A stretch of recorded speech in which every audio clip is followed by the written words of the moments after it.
Hello guys, this is Shashank Singh और आज की वीडियो में हम डिस्कस करेंगे टीसीएस एनक्यूटी के क्वांट के कुछ क्वेश्चंस को। ठीक है, तो इसमें हमारा फर्स्ट क्वेश्चन है वो है कि इन case of frequency distribution of 10 continuous classes the class width is 4 and the lower class limit of the lowest class is 8, what is the upper class limit for the highest class. ठीक है, इसमें जो आपका frequency distribution होता है कुछ इस तरह से होता है।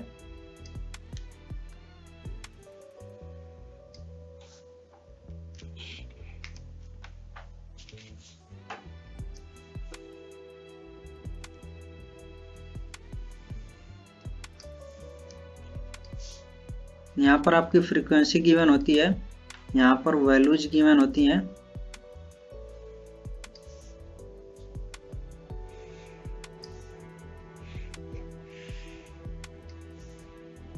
एक्चुअल में सही बन नहीं रहा है, इस तरह से कुछ आपने देखा होगा। ठीक है, तो यहाँ पर क्या होता है कि एक इंटरवल होता है, जैसे कि आपने देखा होगा इंटरवल 10 to 20 जनरली ऐसे देखे होंगे आपने, फिर 20 to 30। तो ये जो चीज गिवन है कि कॉन्टिन्यूअस क्लास है, तो कॉन्टिन्यूअस क्लास में आपका क्या होता है कि जहां पर एक का अपर लिमिट खत्म होता है वहीं से दूसरे का जो लोअर लिमिट स्टार्ट हो जाता है। ठीक है, तो इसका मतलब है, और कितने हमारे टोटल क्लास हैं कॉन्टिन्यूअस 10 है। ठीक है, अब जो क्लास विड्थ गिवन है वो कितना है 4 का है। अब जैसे मैं इसकी बात करूँ तो इसमें क्लास विड्थ कितनी है 10 है, ऐसे ही हमारी इसमें 10 है। ठीक है, अब इसमें आगे दे रखा है कि lower class limit of the lowest class is 8, यानी कि ये वाला जो पॉइंट है ये कितना है 8 है मेरा। ठीक है, तो ऐसे मैं इस वाले पॉइंट की जब बात करूंगा ये कितना होगा 8 + 4 होगा। ऐसे ही इस वाले की मैं बात करूंगा ये कितना होगा 8 + 4 + 4 होगा, यानी कि ये वाला 8 + 4 मेरा यहाँ पर आ गया और फिर +4 मैं इस तरह से बोल सकता हूँ।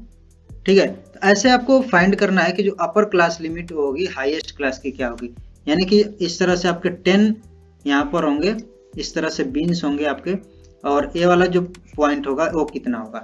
ठीक है, तो मैं इसके लिए एक जनरल टर्म कर लेता हूँ। अब जैसे आप इसमें इस तरह से ऐड करते जाओगे तो आपको बहुत ज़्यादा टाइम लगेगा। ठीक है, तो मैं क्या करूँगा कि मेरा जो फर्स्ट बीन्स है उसके लिए जो अपर क्लास होगा वो कितना हो जाएगा, फर्स्ट वाले के लिए 8 + 4 मैं बोल सकता हूँ। सेकेंड के लिए मेरा क्या होगा 8 + 2 × 4 बोल सकता हूँ, यानी कि जो मेरा ये इतना है 4, 8 + 4 + 4 है तो उसको 8 + 2 × 4। ऐसे ही मेरा थर्ड वाले के लिए क्या होगा, थर्ड वाले के लिए यहाँ पर अब मैं देखूंगा तो मेरा इतना तो रहेगा ऑलरेडी और इसमें भी +4 होगा, यानी कि मैं बोल सकता हूँ 8 + 3 × 4। तो ऐसे ही जब मैं 10th वाले की अपर जो क्लास लिमिट हो कैलकुलेट करूंगा तो मेरा कितना होगा 8 + 10 × 4 हो जाएगा और ये आ जाएगा मेरा 48। ठीक है, अब देखते हैं अगला सवाल, और ये है कि what is the simplified value of this. तो इस क्वेश्चन को लेने का सिर्फ इतना मेरा मकसद था कि आपको मैं कुछ चीज़ें बता सकूं। तो आप तो इसको सिंपली ऐड कर सकते हो, कितना आएगा 2.728 अपॉन में 1.24 प्लस में ये आ जाएगा आपका 7 और 5 6.0 अपॉन में 2.19। ठीक है, अब देखिए होगा क्या कि अगर आप पेन और पेपर पर इसको कैलकुलेट करोगे तो आपको बहुत ज़्यादा टाइम लगेगा। आपको इस कॉर्नर पर एक कैलकुलेटर गिवन होता है, आपको इसी कैलकुलेटर का यूज करके यहाँ पर ये सारी वैल्यूज फाइंड कर लेनी है। ठीक है, तब चलते हैं नेक्स्ट सवाल की तरफ, और इसमें है मेरा कि a leak in the body of a ship which can admit 5 units of water in 16 minutes got detected when it was 40 km away from the shore. Entry of 16 units of water will cause the ship to sink, which has a pump that can throw out 12 units of water in an hour. Added by the pump, what should be the average speed of the ship in order to reach the shore just before it starts sinking? ठीक है, तो ये आपका यहाँ पर शोर होगा और यहाँ पर सपोज शिप है।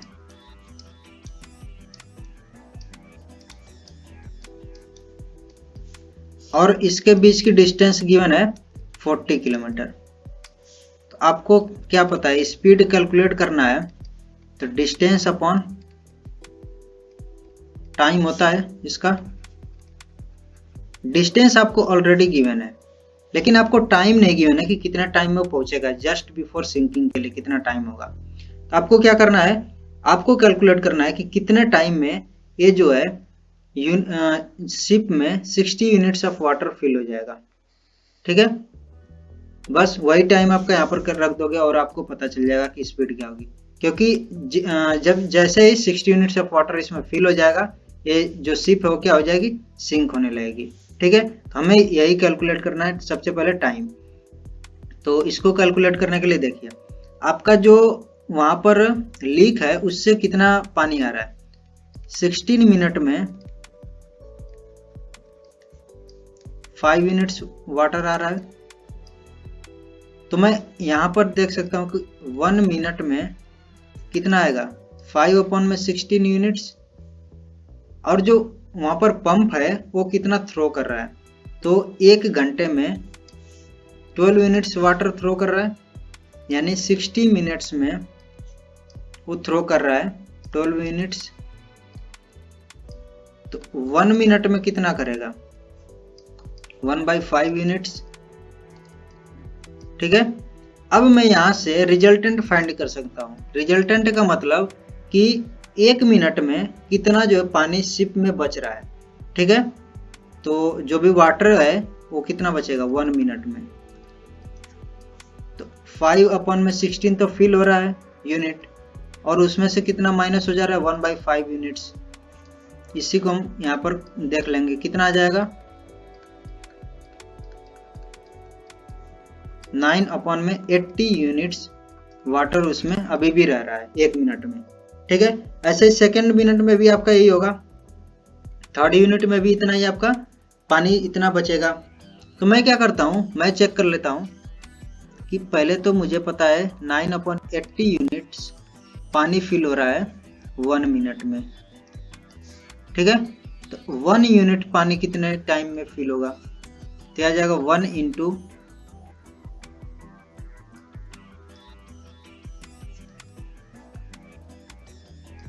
इतना आ जाएगा। तो मुझे 60 यूनिट्स वाटर जो यूनिट है उतना पानी फिल करने में कितना टाइम लग जाएगा, तो 60 इंटू 80/9 मिनट लग जाएगा। ठीक है, अब देखिए जो आपका स्पीड है वो उसकी यूनिट क्या हमें चाहिए, किलोमीटर पर आवर।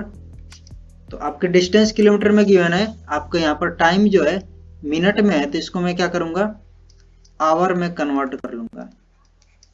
बस स्पीड आपकी कितनी हो जाएगी, 40/80/9, और ये आ जाएगा 4.5 किलोमीटर पर आवर। ठीक है,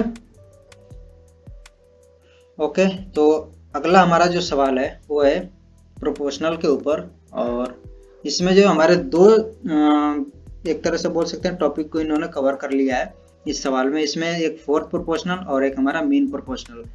तो इसमें कैलकुलेट करना है what is the fourth proportional of the mean proportional between. तो हमें सबसे पहले क्या करना है कि इनका मीन प्रोपोर्शनल जो भी आएगा उसके जो है फोर्थ प्रोपोर्शनल हमें कैलकुलेट करना है। अगर ये सपोज x आता है, इसका मीन प्रोपोर्शनल, इसका y, इसका जो है z आता है, तो हमें यहाँ पर कुछ इस तरह से मिलेगा, x⁻y प्रोपोर्शनल z⁻, और जो भी हमारा फोर्थ प्रोपोर्शनल सपोज उसको मान लिया m। ठीक है, तो सबसे पहले हमें x, y, z की वैल्यू फाइंड करनी पड़ेगी, और अगर जो है आपके पास दो नंबर्स a और b गिवन है तो इनका जो मीन प्रोपोर्शनल होगा वो क्या होगा, वो हो जाएगा आपका √में AB। ठीक है, तो ऐसे ही मुझे x जब फाइंड करना होगा तो मैं यहाँ पर बोल सकता हूँ कि हो जाएगा 4 × 6.25, और यह आ जाएगा 2 × 2.5 = 5। ओके, y की वैल्यू क्या हो जाएगी मेरी, 0.0027 × 300, और यहाँ से मुझे मिलेगा 81 × 10⁻², 9 × 10⁻⁻1। ओके, और z की वैल्यू यहाँ पर मुझे मिलेगी 1.2 इंटू 10 के पावर -3 इंटू 3, और ये हो जाएगा मेरा 36 इंटू 10 के पावर -4, ये हो जाएगा मेरा 6 इंटू 10 के पावर -2। अब मुझे मिल गया एक्स वाई जेड, जो मेरा एम है वो है मेरा फोर्थ प्रोपोर्शनल। तो एम की वैल्यू आपकी क्या हो जाएगी, आपको पता होगा कि जब हमें इस तरह से प्रोपोर्शनल वाले में क्या हमें करना होता है कि जो एक्सट्रीम पर होते हैं उनको आपस में मल्टीप्लाई कर देते हैं और जो इंटीरियर वाले होते हैं उनको आपस में मल्टीप्लाई कर लेते हैं, यानी कि एक्स इंटू एम इक्वल्स हो जाएगा वाई इंटू जेड, और यहाँ से हमें एम की वैल्यू फाइंड करनी आ जाएगी वाई इंटू जेड अपॉन में एक्स आ जाएगी। वाई की वैल्यू क्या है 9 इंटू 10 के पावर -1 इंटू जेड की वैल्यू 6 इंटू 10 के पावर -2, और पूरे के अपॉन में मेरा है x और जिसकी वैल्यू है 5। ठीक है, यह आ जाएगा मेरा 54 इंटू 10 के पावर -3 और अपॉन में 5, यहाँ से आ जाएगा 1 और 0.8 इंटू 10 के पावर -3। ठीक है, यह हो जाएगा मेरा 0108। ओके, तो आपको ये चीज समझ में आ गई होगी कि मीन प्रोपोर्शनल और जो मेरा फोर्थ प्रोपोर्शनल होता है वो क्या होता है।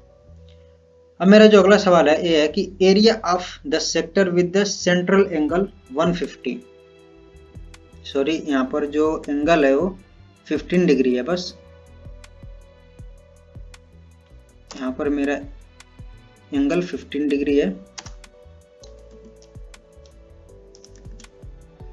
Of a circle is this. ठीक है, area of sector with the central angle 15 degree of a circle is this, इतना सेंटीमीटर स्क्वायर है। इफ द पाई की वैल्यू इतना, then what is the circumference in centimetre of the circle. तो एक कुछ यहाँ पर सर्कल इस तरह से गिवन है,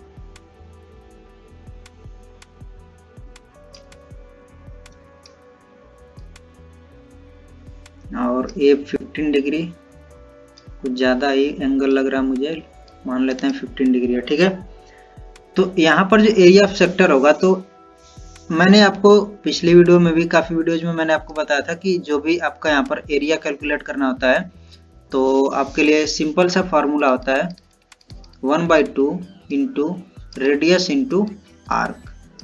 ठीक है, और ये जो है सिंपली हमारा जो ट्रायंगल वाला फॉर्मूला होता है उसी से मिलता जुलता है। ठीक है, आप यहाँ पर देख रहे हो आर्क हमारा कुछ इस तरह से है, लेकिन अगर मैं क्या करूँ एंगल की वैल्यू टेंड्स टू 0 कर दूं, लिमिट लगा दूं, तो ये क्या होगा कुछ इस तरह से स्ट्रेट लाइन हो जाएगा। इस तरह से मैं यहाँ पर इस तरह मान सकता हूँ स्ट्रेट लाइन। ठीक है, तो इस सेम इसी पर हमारा ये फॉर्मूला आता है। तो यहाँ पर मेरा क्या हो जाएगा एरिया के लिए, देखिए आपको गिवन है area of the sector with the central angle this degree of a circle, और एरिया आपको गिवन है 231 सेंटीमीटर स्क्वायर। आपको यहाँ पर रेडियस नहीं मालूम है। ठीक है, आपको क्या चीज और पता है, एंगल पता है। तो आपको आर्क का एक फॉर्मूला आपको पता होगा कि एंगल इक्वल्स क्या होता है, आर्क अपॉन में रेडियस। यहां से हमें मिल जाएगा आर्क की वैल्यू रेडियस इंटू एंगल। ठीक है, तो बस यहाँ पर हम पुट कर देंगे 1/2 इंटू हो जाएगा आर स्क्वायर इंटू। अब जो चीज हमारे यहाँ पर ध्यान देने वाली बात है कि एंगल हमारा क्या होता है, यहाँ पर रेडियन में होता है। ठीक है, नॉट इन डिग्री। तो ये चीज आपको ध्यान में रखनी। तो मेरा जो 15 डिग्री है इसको मैं रेडियन में जब कन्वर्ट करूंगा तो क्या करूंगा, रेडियन में कन्वर्ट करने के लिए पाई अपॉन में 180 से मल्टीप्लाई कर देते हैं। ठीक है, तो मेरा आ जाएगा रेडियन में। तो इसको यहाँ पर मैं एंगल को लिख देता हूँ 15 इंटू पाई अपॉन में 180। ठीक है, अब यहाँ से मैं इनको कैलकुलेट करूंगा, सिंप्लीफाई कर लूंगा।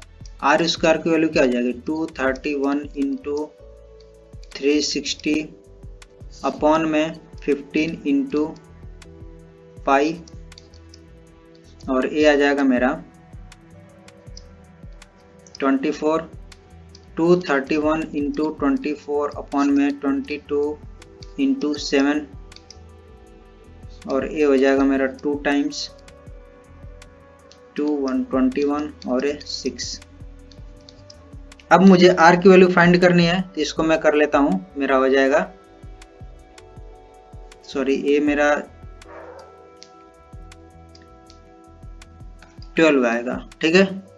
और इसको मैं लिख सकता हूँ 21 को 7 इंटू 3 इंटू 12 इंटू 7,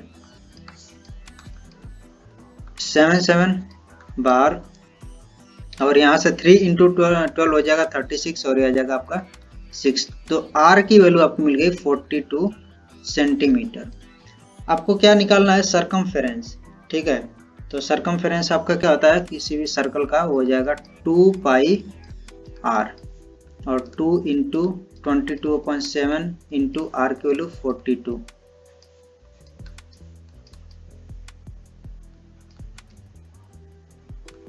264 सेंटीमीटर, ठीक है। अब चलते हैं अगले सवाल की तरफ, और इसमें हमारा है A takes 10 days less than B to complete a work and together they do it in 12 days. In how many days B alone can do the work? ठीक है, तो मैं क्या मान लेता हूं, यहाँ पर एक चीज गिवन है कि A takes 10 days less than B to complete, ठीक है। यानी कि जो B अगर एक काम को X डेज में कर देता है तो A क्या करेगा? X माइनस 10 डेज में कर देगा, ठीक है। जब दोनों एक साथ काम कर रहे हैं, अब देखिए यहाँ पर जो हमारा 1 में जो भी डेज होते हैं उनको करने का क्या एक लॉजिक होता है, मैं इसको थोड़ा सा आपको समझा देता हूँ। तो जैसे यहाँ पर देखिए 2 बंदे अगर काम कर रहे हैं, ठीक है, तो उनकी एफिशिएंसी अलग अलग है। तो आप इस तरह से, और एक चीज़ है कि वो अलग अलग दिन में काम को कंप्लीट कर रहे हैं, तो आप उनको जो कंपेयर नहीं कर सकते। जैसे आपने पढ़ा होगा कि काफ़ी जो आपकी चीज़ें होती हैं उनको जो है, जैसे पोटेंशियल एनर्जी की मैं बात करता हूँ, ठीक है, तो आपको वहाँ पर एक रेफरेंस मानना पड़ता है। मैं फिजिक्स की बात कर लेता हूँ थोड़ा सा, तो वहाँ पर आपको क्या होता है कि एक रेफरेंस लेकर के सभी चीज़ों को कंसीडर करते हो। अगर आप पोटेंशियल एनर्जी को किसी और रेफरेंस से वहाँ पर कंपेयर करोगे तो आपको जो है आंसर वो गलत आएगा, ठीक है। तो सेम चीज़ हमारे यहाँ पर कुछ होता है कि जो भी वो काम कर रहे हो कुछ कम टाइम में, कोई ज़्यादा टाइम में कर रहा है, तो हमें क्या करना होता है कि उनको एक सेम प्लेटफॉर्म पर लाना पड़ता है, ठीक है, एक रेफरेंस पर लाना पड़ता है। तो इसलिए हम क्या करते हैं कि जो भी जितने दिन में काम करते हैं उनको उतने दिन में ना कंपेयर करके हम क्या करते हैं, एक एक दिन का कंपेयर कर लेते हैं। कि अगर एक दिन का हमें पता हो गया कि कितना कितना उनका काम हो रहा है, तो हम आसानी से देख सकते हैं कि वो कितने दिन में काम को कंप्लीट करेंगे, ठीक है। तो यही चीज़ हमारा होता है। तो हम क्या देखते हैं कि अगर हमारा ये पूरा काम है, ठीक है, ये मैं मान लेता हूँ कि मेरा पूरा काम है, तो अगर इसको करने में 10 दिन का टाइम लगा रहा है, तो इसका मतलब क्या है कि एक दिन में, अब यार यहाँ पर ये चीज़ें हमारी एकदम कांस्टेंट होती हैं कि अगर वो एक दिन में इतना काम कर रहा है x, तो 10 डेज में हमारा 10x काम करेगा, इस तरह की चीज़ें होती हैं, ठीक है। तो अगर जो है 10 दिन में इस काम को कंप्लीट कर रहा था, एक दिन में हम क्या करेंगे, एक दिन में कैलकुलेट कर लेंगे कि अच्छा भाई इतना काम हो एक दिन में कर रहा है, तो 2 दिन में इतना काम करेगा, 3 दिन में इतना करेगा, 4 दिन में इतना, तो फिर 10 दिन में हमारा क्या हो गया, पूरा कवर हो जाएगा, यानी पूरा काम हो जाता है, ठीक है। तो ये चीज़ हम करते हैं, x डेज में अगर वो कंप्लीट कर रहा है तो हमारा एक दिन का काम क्या हो जाएगा, 1 में x हो जाएगा। सेम यही होगा इसमें भी 1 x माइनस 10, और बोल रहा है कि दोनों जो है 12 दिन में काम कर ले रहे हैं, तो 12 दिन में यानी कर ले रहे हैं, इसका मतलब कि मैं क्या कर रहा हूँ, यहाँ पर कंपेयर कर रहा हूँ एक एक दिन का। तो मैं देख लेता हूँ कि वो दोनों मिलकर के एक दिन में कितना काम कर रहे हैं। तो ये सपोज हमारा ये आ जाएगा 1/12, इसी चीज़ को हम यहाँ पर लिख लेते हैं 1/12, ठीक है। ये थोड़ा सा बेसिक कॉन्सेप्ट में बताऊँ कि ये इस तरह से यहाँ पर हम 1 में इसलिए ये चीज़ें करते हैं, ठीक है। बाकी अगर आपको ये चीज़ें पता है कि हम बस ऐसे कर लेते हैं 1 में, इसको इस तरह 1 में कर लेते हैं, आप सवाल कर लेते हैं तो अच्छी बात है, ठीक है। तो अब आगे बढ़ते हैं, इसको हम सॉल्व करेंगे। यहाँ पर आ जाएगा x minus 10, x minus 10 plus x equals 1/12, ठीक है। यहाँ पर हमारा क्वाड्रेटिक इक्वेशन बनेगा, और यह हो जाएगा 2x माइनस 10 अपॉन में मल्टीप्लाई कर लेते हैं 12 upon equals x square minus 10x। तो यहाँ से आ जाएगा एक्स स्क्वायर, और ये मेरा हो जाएगा 24x, और इधर आएगा तो माइनस 34x, और फिर माइनस प्लस 120 इक्वल 0। तो मल्टीप्लाई करने पर मुझे 120 चाहिए और ऐड करने पर 34, तो 30 और 4 हो जाएगा मेरा। तो यह आ जाएगा मेरा x माइनस 30 और x माइनस 4 इक्वल्स 0। यहाँ से मुझे दो वैल्यूज मिली हैं, एक तो 30 और एक तो 4, लेकिन आपके दोनों वैल्यूज नहीं होंगी, ठीक है। यानी जो b है वो 30 डेज और 4 डेज, ऐसा तो नहीं है कि सेम काम को 30 दिन में भी कर ले रहा है और 4 दिन में भी। तो यहाँ पर हमें देखना होगा कौन सा जो है हमारा नहीं होगा। तो इसके लिए मैं क्या करूँगा, अब a के लिए कैलकुलेट करूँगा। तो x माइनस 10 डेज में कंप्लीट कर रहा है। तो अब देखिए, अगर मैं 30 लेता हूँ x की वैल्यू तो क्या आएगा, 20 आएगा, और मैं 4 लेता हूँ तो -6 मेरा होगा नहीं कभी। डेज की वैल्यू नेगेटिव नहीं होगी, हमारी डेज की वैल्यू क्या होगी, 20 होगी। तो इसलिए हमारा क्या होगा, x जो a काम करेगा वो 20 दिन में करेगा अकेले, ठीक है, और जो b है वो जो अकेले काम करेगा 30 डेज में। तो हमारा b का पूछा है 30 डेज हो जाएगा, ठीक है। तो अब चलते हैं अगले सवाल की तरफ, और इसमें हमारा है a sum invested in compound interest at a certain rate for 3 years earns the same interest as it would earn by the way of an investment in simple interest at the rate of 18.2% for 4 years. How much more or less in the percentage rate in case of the CI than that in case of the SI simple interest, ठीक है। तो यहाँ पर हमें ये चीज given है कि जो 3 साल में उसको इंटरेस्ट मिल रहा है, ठीक है, वो किसके इक्वल है, जब उसको सिंपल इंटरेस्ट मिल रहा है 18.4% पर 4 साल के लिए, ठीक है, और सेम उसका प्रिंसिपल अमाउंट भी सेम है। तो यहाँ पर हम क्या कर सकते हैं, जो CI वाला होगा उससे निकाल लेंगे, सिंपल कंपाउंड इंटरेस्ट इक्वल हो जाएगा सिंपल इंटरेस्ट के। तो मैं बोल सकता हूँ कि P1 प्लस R अपॉन में 100 के पावर n माइनस P, ये आपका हो जाएगा कंपाउंड इंटरेस्ट, और सिंपल इंटरेस्ट क्या हो जाएगा, P into R into T upon में 100 हो जाएगा, ये आपका सिंपल इंटरेस्ट। पहली बात तो P और P यहाँ पर कॉमन हो जाएगा, ठीक है, उसका P को P से यहाँ पर हम काट सकते हैं, कैंसिल कर सकते हैं, ठीक है। अब देखिए, जो आपकी n की वैल्यू है वो कितनी है, 3 है, 3 साल बाद वो कर रहा है 1 प्लस R अपॉन में 100 के पावर में 3 माइनस 1 इक्वल्स में क्या हो जाएगा, R की वैल्यू 18.2 इंटू T की वैल्यू 4 अपॉन में 100 गिवन है, ठीक है। अब यहाँ से मेरा क्या हो जाएगा, 1 प्लस R अपॉन में 100 के पावर 3 और इक्वल से कितना हो जाएगा,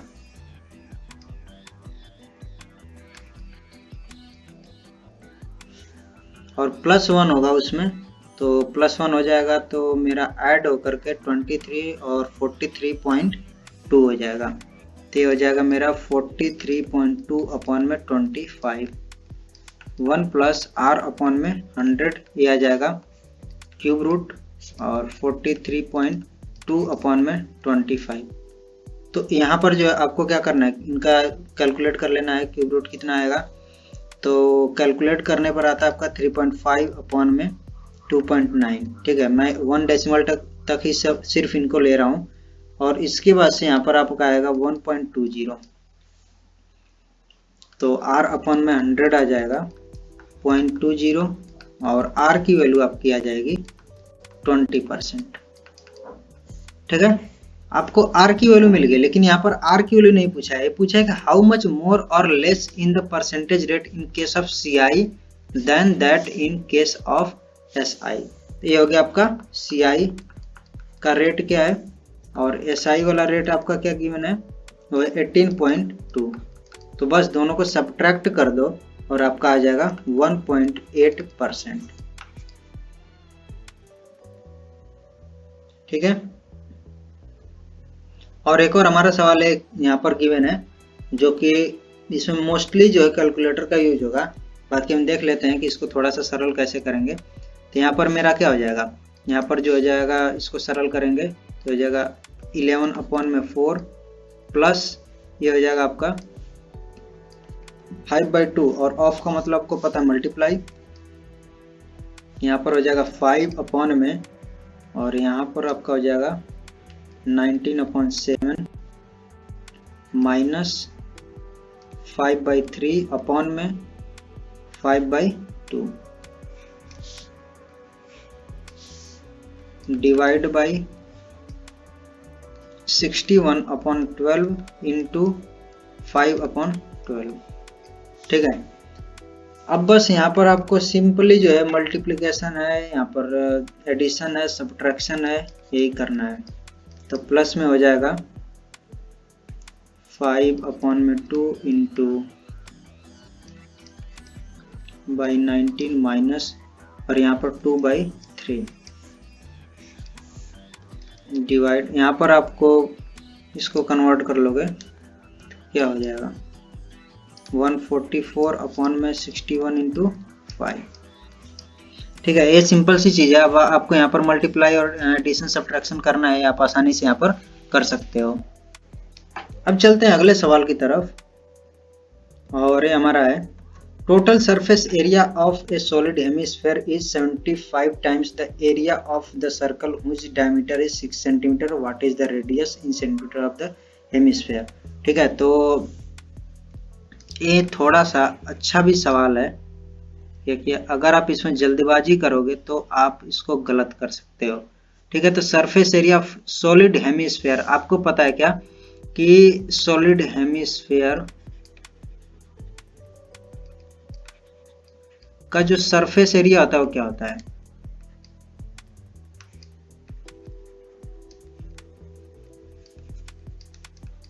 four pi r square.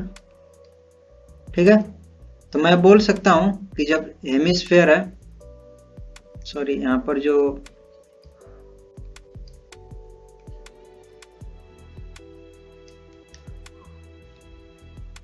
Solid sphere की होती है, ये चीज मैं गलत लिखा था, यहाँ पर क्या होगा सॉलिड स्फीयर का आपका क्या होता है सरफेस एरिया 4 पाई स्क्वायर। ठीक है, तो हेमिस्फीयर का 2 पाई आर स्क्वायर। ठीक है, यहाँ पर क्या दिया है total surface area of a solid hemisphere is 75 times the area of a circle. ठीक है, तो यहाँ पर क्या है 2 pi r square equals 75 into जो एरिया ऑफ सर्कल हो क्या हो जाएगा पाई आर स्क्वायर। ये R1 में बोल सकते हैं, R2 बोल सकते हैं क्योंकि दोनों अलग अलग हैं। पाई से पाई कैंसिल हो जाएगा और यहाँ पर आप क्या करोगे R1 की वैल्यू कैलकुलेट कर लोगे, आसानी से हो जाएगा।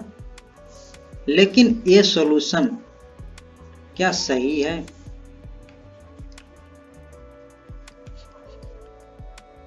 ये जो हमारा सॉल्यूशन है वो रॉन्ग है। क्यों रॉन्ग है? देखिए, जो हमारा सरफेस एरिया होता है वो क्या होता है, ये वाला चीज होता है। जब मैं एक सॉलिड स्फीयर की बात करूंगा तो क्या होगा उसका सरफेस एरिया पूरा चीज कवर करूंगा मैं। ठीक है, लेकिन जैसे ही मैंने इसको कट कर दिया अब मेरा एक और यहाँ पर सरफेस एरिया बन रहा है। अगर मैं यहां से इसको देखूंगा तो क्या होगा एक सर्कल होगा इस तरह से। ओके, तो आपका ये जो ऊपर वाला पार्ट है, ये जो आपको सामने से दिख रहा है, ये तो क्या हो गया 2 पाई आर स्क्वायर हो गया और आपका एडिशनल ए वाला है जो कि क्या है पाई आर स्क्वायर है। तो टोटल आपका जो हेमिस्फीयर का सरफेस एरिया होगा वो क्या होगा 2 pi r square plus pi r square, तो हो जाएगा 3 पाई आर स्क्वायर।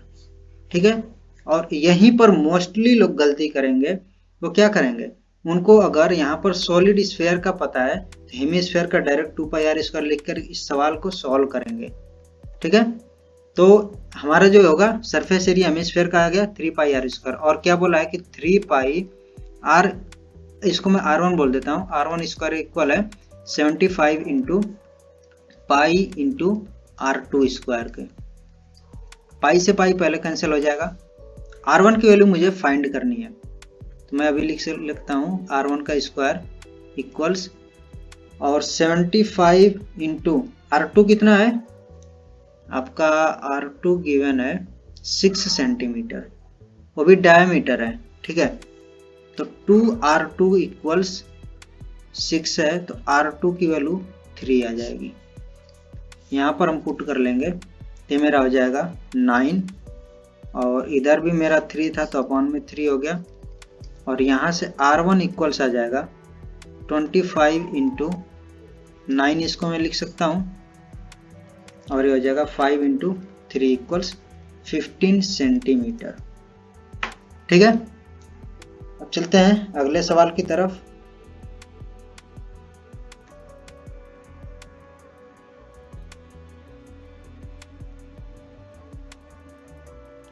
यहाँ पर 10 men can complete a work in 8 days, 10 women can take 12 days to complete the same work. How many days will 3 men and 6 women take to complete the same work? ठीक है, तो हमें क्या करना होगा कि हम फिर वही काम करेंगे। सबसे पहले एक एक दिन का उनका कितना काम है उसको हम कैलकुलेट करेंगे, ठीक है। उसके बाद हम 3 मैन का कितना काम है एक दिन का, फिर 6, यानी कि देखिए कुछ इस तरह से होगा कि जो 10 मैन है वो कितना दिन में काम कर रहे हैं, 8 days में, ठीक है। तो मैं क्या बोल सकता हूँ, 10 मैन का 1 डे का काम कितना होगा।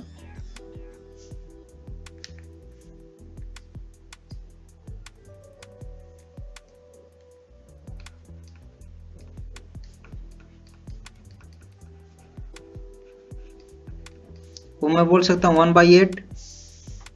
सेम जो है हमारा यहाँ पर आगे है 10 वुमेन है, उनका काम है 12 days में कंप्लीट कर लेती हैं। तो मैं बोल सकता हूं कि जो 10 वुमेन है उनका वर्क ऑफ 1 डे कितना है, 1/12 है, ठीक है। तो सेम यहां पर हमारा क्या हो जाएगा, जो 3 आदमी है, यहां से मैं देख लूंगा एक आदमी का कितना काम हो रहा है, एक आदमी का एक दिन का कितना काम है 1/80 हो जाएगा। सेम 1 वुमेन का 1 डे का काम कितना हो जाएगा, 1/120 हो जाएगा। तो सिमिलरली हमारा क्या हो जाएगा, 3 मेन का 1 डे का काम कितना हो जाएगा, 1/80 इंटू 3, और ऐसे ही 6 वुमेन का 1 डे का काम 1/120 इंटू 6 हो जाएगा, ठीक है। तो अब पूछ रहा है कि अब देखिए आपका एक दिन का सिर्फ काम है इन दोनों का। अभी आप कैलकुलेट कर लो, इनको मर्ज करोगे तो कितने एक दिन में कितना है काम करेंगे, तो 3/80 प्लस ये हो जाएगा 1/20, यहाँ से मिलेगा 80, 3 प्लस 4 यानी 7/80, इतना काम ये कर ले रहे हैं, ठीक है। ये कितने दिन में, एक दिन में काम है। तो हमें अब कैलकुलेट करना होगा कि पूरा काम कितने दिन में खत्म करेंगे, तो कितना हो जाएगा 80/7 days। ओके, अब चलते हैं नेक्स्ट सवाल की तरफ।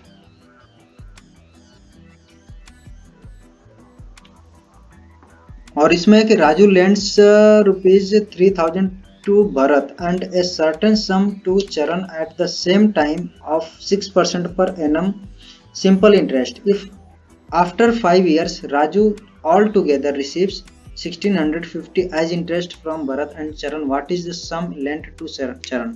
ठीक है, तो यहाँ पर क्या है कि 3000 जो है भरत को दे रहा है and a certain sum to चरण। अब ये जो है चरण का नहीं गिवन है कितना है, तो सपोज x है जिसको हमें फाइंड करना है at the same time of 6% per annum, ठीक है। तो जो यहाँ पर चरण को गिवन है और जो भी भरत को गिवन है, दोनों का यहाँ पर दे रखा है कि जो सिंपल इंटरेस्ट हो कितना है 6% पर एनम है, और 5 साल बाद जो है दोनों जो है 1650 रुपये उसको वापस कर देते हैं। तो यहाँ पर सिंपल चीज है कि सिंपल इंटरेस्ट जो 1 वाले का है प्लस सिंपल इंटरेस्ट 2 वाले का है, दोनों का कितना हो जा रहा है 1650, ठीक है। तो सिंपल इंटरेस्ट इस पर 3000 पर आप कैलकुलेट करोगे तो 6% पर 5 साल में ये आ जाएगा आपका प्लस में 3000, सॉरी यहाँ पर तो x है, ये हो जाएगा x इंटू 6% इंटू 5/100 और ये टोटल हो गया 1650 रुपीज़। ठीक है, तो अब यहाँ पर बस सिंपल सी चीज़ है, आप इसको कैलकुलेट कर लोगे तो आपका आ जाएगा 900 प्लस में ये आपका हो जाएगा 20, तो x इंटू 6/20 इक्वल्स, और इसको मैं इधर ले लेता हूँ तो मेरा हो जाएगा 750।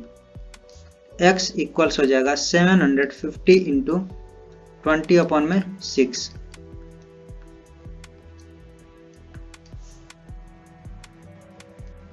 2500 रुपीज वो जो है चरण को वहां पर दिया था। ठीक है, तो ये वाला भी सवाल इजी है, बस थोड़ी सी इनकी लैंग्वेज अगर आपको परेशान करती है तो प्रॉब्लम हो सकती है, बाकी तो क्वेश्चन बहुत इजी था। अब हमारा अगला सवाल है, with symbols having their visual meaning the mean of the data given is this, what is the missing frequency.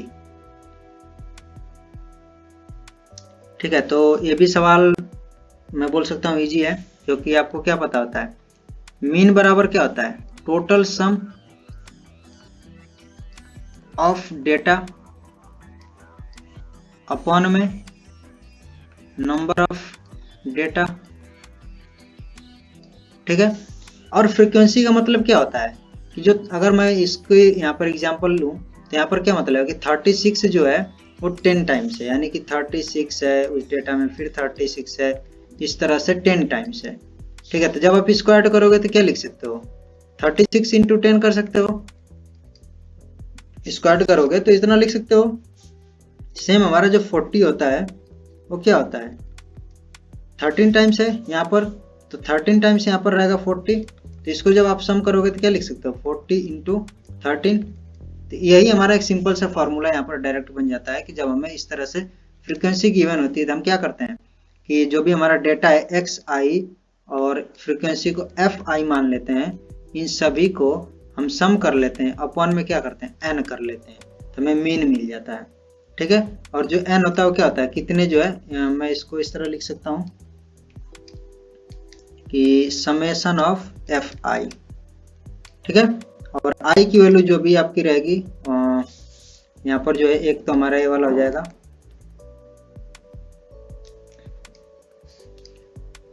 36। ठीक है, इस तरह से, तो बस हमें क्या करना है, सबको मल्टीप्लाई कर लेना है और उनको ऐड करके यहाँ से मीन कैलकुलेट कर लेंगे। तो हमारा मीन क्या हो जाएगा, 36 इंटू 10 प्लस में 40 into 13 plus 35 into 15 plus 44 into, अब यहाँ पर हमें एक चीज नहीं गिवन है कि फ्रीक्वेंसी क्या है, तो मैं उसको मान लेता हूँ f। ठीक है, और यही चीज हमें यहाँ पर मिसिंग फ्रीक्वेंसी कैलकुलेट करनी है, तो यहाँ से हम क्या करेंगे, आसानी से कैलकुलेट कर सकते हैं। और हमारा जो समेशन fi क्या हो जाएगा, 10 प्लस 13 प्लस 15, तो यहाँ पर 23 और प्लस ये 38, ये हो जाएगा 38 प्लस f। ठीक है, और हमें मीन गिवन है कि 39.2 है। जब आप सबको यहाँ पर ऐड करोगे तो हमारा पहले मल्टीप्लाई करने पर 360 आ जाएगा, प्लस में 520 हो जाएगा, प्लस में हमारा हो जाएगा 52 और प्लस में 44 प्लस इंटू f और अपॉन में 38.f हो जाएगा प्लस f इक्वल्स 39.2। बस आपको यहाँ पर मल्टीप्लाई करके f को एक तरफ करके f की वैल्यू कैलकुलेट कर लोगे आप। ठीक है, तो अब चलते हैं नेक्स्ट सवाल की तरफ, और इसमें हमारा है the percentage marks scored bye 2 students A and B at 4 consecutive monthly tests are depicted in the bar graph below, in which month is the percentage marks of scored by B 40% more than that by A। Okay, तो इसको, इस सवाल को करने के लिए आपको क्या करना है, यहाँ पर दिया in which month is the percentage marks scored by B is 40% more than that by A, ठीक है। यानी कि बी जो है 40% ज्यादा किस जो है मंथ में ए से मार्क्स किया पाया है, ठीक है। तो हमें क्या करना होगा कि सिंपल जो परसेंटेज कैलकुलेट करेंगे हो जाएगा बी का मार्क्स माइनस ए का मार्क्स, ठीक है, क्योंकि हमें कितना 40% ज्यादा चाहिए तो ए से माइनस करना पड़ेगा और किससे के रेस्पेक्ट में, ए के रेस्पेक्ट में इंटू 100 हो जाएगा, ठीक है। तो अब यहाँ पर हम सबसे पहले इसमें कैलकुलेट करेंगे, इसमें कितना है डिफरेंस 10 का है, तो यहाँ पर मेरा कितना हो जाएगा 10 अपॉन में ए का कितना है, ए का आपका हो गया यहाँ पर 80 और इंटू 100, तो ये जो है 40% नहीं आएगा, ठीक है। ऐसे ही यहाँ पर हम कैलकुलेट करेंगे, तो यहाँ पर कितना आएगा 70 और 80, तो ये हो गया 10, तो 10 अपॉन में 70 इंटू 100, तो ये भी हमारा यहाँ पर 40% नहीं आ रहा। इसमें देखते हैं, तो यहाँ पर क्या है कि ये आपका आ जाएगा 50 और ये आपका आ जाएगा 70, तो हो गया हमारा 20, तो 20 अपॉन में 50 इंटू 100, ये हमारा हो जाएगा 2 और ये 40%, ठीक है। तो हमारा जो अगस्त वाला मंथ होगा ये हमारा, इसमें जो है उसने बी ने 40% ज्यादा मार्क्स ऑब्टेन किए हैं।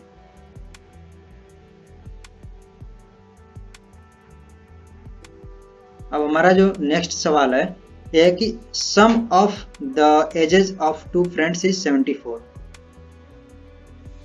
तो मैं एक की एज मान सकता हूँ, फर्स्ट वाले की x है, एज 1 कर लेता हूँ और एज 2 हो जाएगी, दोनों का सम क्या है 74 है, तो दूसरे का 74 माइनस x हो जाएगा। After 1 year the ratio of their edges will be 9-10 का, तो एक साल बाद इनका एज का ratio minus x plus 1 9/10, what was the ratio of their edges after 9 years है वो, ठीक है। यानी कि ये जो हमारी प्रेजेंट टाइम पर है और ये एक साल बाद का रेशियो गिवन है, और इससे जो है 9 ईयर्स पहले उनका क्या रेशियो होगा वो कैलकुलेट करना है। तो सबसे पहले हम यहाँ से x की वैल्यू फाइंड कर लेते हैं, तो आ जाएगा 10x plus 10 equals 75 into 9 minus 9x, 19x equals 63 और 4 हो जाएगा 67 और प्लस 10 करेंगे तो 685 हो जाएगा। यहाँ से माइनस होगा, तो आ जाएगा मेरा 665, x की वैल्यू आ जाएगी 665 अपॉन 19, तो